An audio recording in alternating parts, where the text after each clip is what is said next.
This is the S&P 500 Spider ETF SPY one-day reading for February 1st, 2024. It's currently December 18th, 2023, 12:40 p.m. Eastern Time. SPY at the time of this reading is $472.37. That's USD. And the shuffle video for the February 1st reading was created on December 5th, 2023, 4:19 p.m. Eastern Time. That's this video here in the lower left corner. So the overall theme and behavior for SPY on the first is a notable decline. We revisit a support level that was recently met recently in the past. So over like the last few days, and it's an important support level on like a multi-day scale. Behavior around the high, we have a rally into the high and then a decline out of the high. It's kind of like a mixed sort of behavior. And then behavior around the lowest low for the day. We have a decline to and through support to meet a second support. We bounce along that support for a bit and then we break down through multiple supports into the low. There should be quite a lot of erratic behavior around the low, back and forth through the same price level. Before we go any further, I just want to make sure everybody's aware the whole purpose of the channel is to transmute some of the competitive energy of the stock market into goodwill. We do that by following the rule of karma for the channel. The rule of karma for the channel is the unwritten agreement between the universe and anybody utilizing this information for personal gain. You must follow through on the rule of karma or the universe will shut off the flow of abundance to this channel.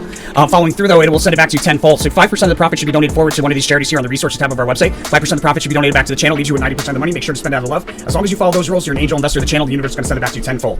In the pre-market, we have a sideways fluctuating rally that precedes a decline.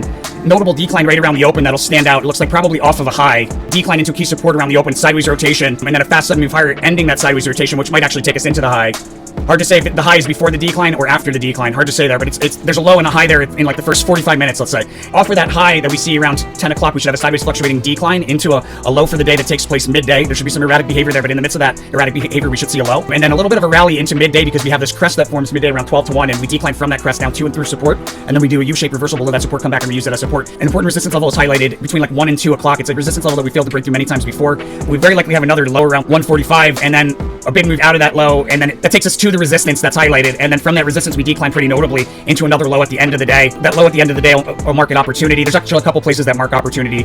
At the end of the day or in the following day, we should see like a new local high after this low. I think it's probably the following day based on us having the Ace of Cups here. But what I would want to do is get into a partial, depending on how far we go here into this low. I might open a partial long position here for an overnight swing trade. I would definitely open a partial long position at the end of the day in the midst of this last hour decline into a low for an overnight swing trade, and I would close it the following day between like 11 and 12 on the second. Sneak preview for the following day for the second is there's a notable rally on it'll stand out on a one-day chart offering opportunity to close a long position or open up a short position, and that's SPY for February 1st, 2023. If you haven't liked this and you really like this information, please subscribe to the channel. Really helps out. Most importantly, make sure to follow that rule of karma. My friends, if you're interested in getting this information earlier, you could have watched this video as early as December 19th, 2023 if you had early access on our website. You get the early access here at our services, SO posts, right here at the top. Early access to our posts. Click here to subscribe. $29 a month, $249 for the year. Good way to support the channel. Much appreciation. Everybody does that. I'll see you guys on the next one. Blessings to all my angel investors.